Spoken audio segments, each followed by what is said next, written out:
Hello viewers, আসসালামু আলাইকুম। সবাই কেমন আছেন? আশা করি সবাই অনেক অনেক ভালো আছেন। আল্লাহর রহমতে আমিও ভালো আছি। আমি কল্পনা টাঙ্গাইল থেকে বলছি। আজকে আরেকটি নতুন ভিডিও নিয়ে আপনাদের সামনে হাজির হয়ে গেলাম। আশা করি আপনাদের ভালো লাগবে। ভালো লাগলে প্লিজ ভিডিওর শুরুতে একটা লাইক দিয়ে ভিডিওটি দেখা শুরু করবেন। এই তো এখানে শুক্রবার সকাল সকালে বাবা মার ভালোবাসা পেয়ে গেলাম এক হাঁড়ি পুলি পিঠা। এটাকে দুধ পুলি পিঠা বলে। তো বৃহস্পতিবার দিন রাতেও আমার মার সাথে কথা হয়েছে, কিন্তু মা আমাকে বলে নাই যে কালকে মানে শুক্রবার সকালবেলা আব্বা পিঠা নিয়ে আসবে। তো সকাল 8টার দিকে, মানে 8টাও পুরো বাজে নাই, 8:45টার দিকে আব্বা এসে নিচে ফোন দিতেছে নিচ থেকে যে তাড়াতাড়ি নেমে গেটটা খুলে দাও, আসছি। আমি তো ঘুমের মধ্যে অবাক, কি ব্যাপার এত সকালে, মানে 8টাও বাজে নাই, 8:45টার দিকে। তে তাড়াহুড়া করে উঠলাম, উঠে যে গেটটা খুললাম আর বললাম আপনি এত সকালে আসছেন, একটা আবার ফোন দিয়েও তো আসেন নাই। বলতেছে শীতের পিঠা সকাল সকালে দিয়ে যাওয়াই ভালো, সকাল সকাল উঠে বাচ্চা নিয়ে খেয়ে ফেলবা। আর তার একটু বাড়িতে কাজ আছে, তার আছে, এই জন্য সে সকালবেলা আমার আব্বা পিঠাটা দিয়ে চলে গেছে। আসলে বাবা মারা এরকমই। আসলে বাবা মা থাকলে আসলে পিঠা পুলি উৎসব বলেন সব ধরনের মজার খাবার টাবার আসলে খাওয়া যায়। নিজে নিজে বানিয়ে তো আসলে এগুলো খাওয়া যায় না। আলসেমি পিঠাটা খুবই মজা হয়েছে, এর জন্য ভাবলাম খাইতেছি আর আপনাদের জন্য একটু ভিডিও করে আপনাদের সাথে শেয়ার করব। শুক্রবার সকাল সকালে বাবা মার ভালোবাসা এক হাঁড়ি পুলি পিঠা। এই তো আব্বা এসে কিছুক্ষণ আধা ঘন্টার মতো ছিল। আমি সকালে একটু চাটা করে দিলাম। শীতের মধ্যে আসছে, আমাদের গ্রাম থেকে টাঙ্গাইল আসতে প্রায় 1 ঘন্টা সময় লাগে। সে 8:45টায় আমার বাসায় আসছে, তাহলে সে 1 ঘন্টা আগে বের হয়েছে। এই শীতের মধ্যে ঠান্ডার মধ্যে আসছে অনেক কষ্ট করে। এই পিঠাটা নিয়ে আসছে, আমার মা অনেক কষ্ট করে পিঠাটা বানিয়ে দিয়েছে আমার বাচ্চাদের জন্য, যেহেতু যেতে পারি নাই বাড়িতে। তো এর জন্য আব্বা নিয়ে আসছে। আমার কাছে আবার দুধ পুলি পিঠাটা খুবই ভালো লাগে। সকালবেলা আব্বা দিয়ে চলে গেছে, জাস্ট শুধু একটু চা খেয়ে, দেরি করে নেয়, বাড়িতে একটু কাজ আছে। তারপরে এই তো 10টার দিক দিয়ে আমার হেল্পিং খালা যে আছে উনি আসছে, ওনাকে দিয়ে একটু বেশি করে রুটি বানিয়ে নিয়ে আসলাম। যেহেতু আমি এক কাজ করাই, দেখা যাচ্ছে প্রতিদিন তো রুটি নাস্তা বানানো সম্ভব না, এর জন্য একদিন বেশি করে বানাই, এটা দেখা যায় 3-4 দিন যাবে। তো পানির মাপটা আসলে বুঝতে পারি না, রুটিটা আসলে অনেকগুলো হয়ে গেছে, প্রায় 30টার মতো রুটি হয়ে গেছে। এরকম হালকা একটু ছেঁকা দিয়ে নিচে নিয়ে এখন টেবিলে সরাই দিতেছি। এটা একটু জাস্ট ভাপটা বের হয়ে গেলে বক্সে ভরে ফ্রিজে রেখে দিব। প্রায় 1 সপ্তাহের মধ্যেও কিছুই হবে না, এভাবে রেখে দেব। এই বক্সটার মধ্যে নিচে একটা কাগজ দিয়ে নিছি, রুটিগুলো রেখে তার উপর একটা কাগজ দিয়ে ঢাকনা দিয়ে ঢেকে রাখবো। তাহলে আর কি মানে ঘেমে যে পানিটা ওইটা আর যাবে না। ফ্রিজে থাকলে তো অনেক সময় বাটি টাটি ঘেমে পানি হয়। আর এই বক্সটা আমি পাইছি মূলত মিস্টার নুডলসের সাথে। বক্সটা আমার অনেক উপকার হয় রুটি রাখার জন্য। তো মাঝখানে যে আমার হেল্পিং হ্যান্ড খালা ছিল, উনি আসলে আমার মতোই ছিল, অলস, সে রুটি বানাইতে পারতো না। কিন্তু ওই খালাটা আসলে তার পারিবারিক সমস্যার কারণে 1 সপ্তাহ হয়ে চলে গেছে বাড়িতে। তখন 1 সপ্তাহ হয়ে চলে গেছে উনি যাওয়ার পরে, আমি আরেকটা নতুন খালা রাখছি, আপা, মানে অল্প বয়সেরই। ওই আপাটা এখন রুটি বানাইতে পারে, এর জন্য আমার সুবিধা হয়েছে। আমি দেখা যায় প্রায় প্রায় রুটি বানিয়ে রাখতে পারবো সকালে নাস্তার জন্য, যেহেতু আমি অলস মানুষ, রুটি বানাইতে পারি না। তো সকালে রুটি নাস্তা করা হয়ে গেছে, ওটা আসলে ক্যামেরা ভিডিও করা হয় নাই, অনেক ব্যস্ততায়, শুক্রবার মানে তো ব্যস্ততা। এখানে দুপুরবেলা শুক্রবার মানে স্পেশাল কিছু রান্না করে দিতে হবে। তো মেয়ে বলতেছে কাচ্চি খাবে। আমি আসলে অতটা ভালো পারি না, মোটামুটি। আমার ফুফু শাশুড়ির হাতের কাচ্চিটা একদম পারফেক্ট হয়, সেই মজা। যে একবার খাবে সে আর রেস্টুরেন্টের কাচ্চি খেতে যাবে না, বলবে যে তার এর হাতেরটাই খাবো। আমাদের তো বাসায় প্রায়ই আমার ফুফু শাশুড়ি রান্না করে, আমরা সবাই মিলে অনেক মজা করে খাই, মানে রেস্টুরেন্টের কাচ্চি ফেল, এতটাই ভালো লাগে খেতে। তো তার কাছ থেকে টুকটাক দেখে আসলে শেখা চেষ্টা করি, কিন্তু তার মতো তার হবে না, ফুফু শাশুড়ির হাতের মতো হবে না। কিন্তু টুকটাক চেষ্টা করি আর কি নিজে নিজে রান্না করার। সেজন্য এখানে আমি 2.5 কোটা নিছি, কারণ আমার, বিশেষ করে আমার ছোট মেয়েটা এতটাই পছন্দ করে বিরিয়ানি পোলাও। আর মানে বিরিয়ানি পোলাও কাচ্চি, যে মাংস শেষ হয়ে যাক তবু সমস্যা নাই, সে ডিম দিয়েই খাবে।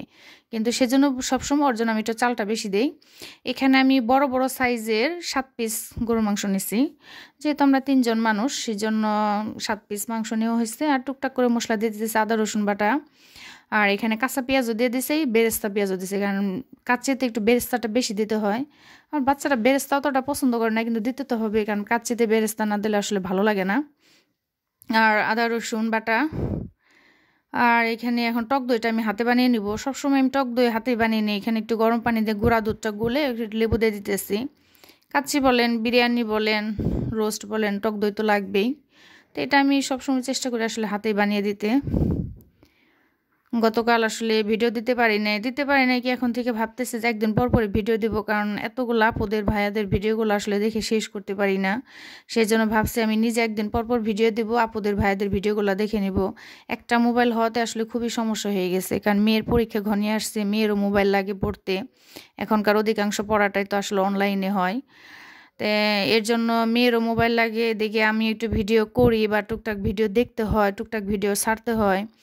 আসলে সব মিলে একটু সমস্যা হয়ে গেছে। এখন যে আলাদা একটা মোবাইল কিনবো সেটাও সম্ভব না, কারণ আমি এত বছরে মানে 18 বছর আমার সংসার জীবন, এর মাঝখানে আমি শুধু একবারই একটা ফোন কিনছিলাম বাংলাদেশ থেকে। তারপর আমি কখনোই ফোন কিনি না। প্রতি বছর আমার হাজব্যান্ড আসার সময় আমার জন্য নতুন নতুন একটা করে ফোন নিয়ে আসে, প্রতি বছরই সে নিয়ে আসে একটা করে ফোন। তো এবারও তো সে আসবে, দেখা যাবে যে মে মাসে রোজার ঈদের পরে আসবে, কুরবানির ঈদের আগে, তখন সে আমার জন্য ফোন নিয়ে আসবে। সেজন্য এখন আপাতত কষ্ট করে আমাকে এই ফোনটা দিয়ে চালাইতে হবে। আমার ফোনটা কিন্তু নতুন, কিন্তু নতুন হলে কি হবে, একটা ফোনে আসলে প্রেশার পড়ে গেছে বেশি।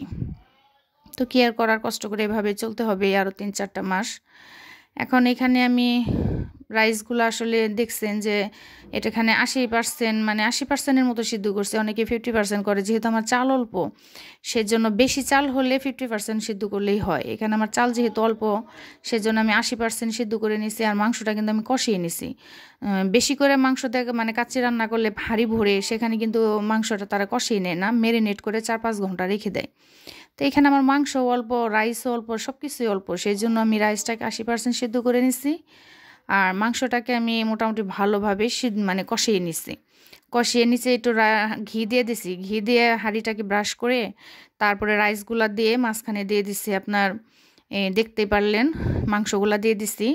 পিসগুলো একটু বড় বড় রাখছি, আর কাচ্চি পিসগুলো বড় বড় রাখলে ভালো লাগে।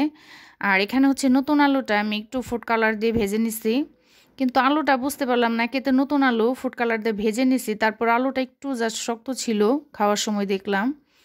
তো ভয়েসটা যেহেতু খাওয়ার পরে দিয়ে হয়েছে।